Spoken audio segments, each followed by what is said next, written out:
বন্ধুরা এন্ট্রকের সবথেকে বড় প্রবলেম হইল গিয়ে যে কয়েকদিন পরে পরে পরে দেখা যায় এটা ট্র্যাক্টরের মতো ইঞ্জিনের সাউন্ড হয়ে যায়। এই যে জিনিসটা আপনারা দেখরা এটার নাম হইল গিয়ে সেলফ ওয়ান নিয়ে।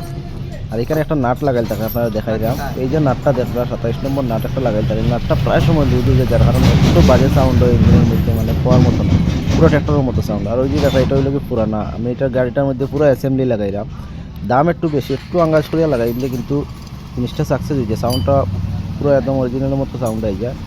এই যে দেখা জায়গাটা একটু ক্ষয় হয়ে গেছে, যার কারণে রোলার কিট লাগাই এটা লাস্টিং করে না প্রায় গাড়ি, ম্যাক্সিমাম গাড়ি। আর আপনারা একটু কষ্ট করে যদি পুরোটা লাগাই দিন তাইলে গিয়ে মানে জিনিসটা সাকসেস হয়ে যায়। এটার দাম কত আপনারা দেখাইলাম ভিডিওর মাধ্যমে। এই দেখলে অরিজিনাল টিভিএসের 3332 টাকা দাম। ভিডিও ভালো লাগলে লাইক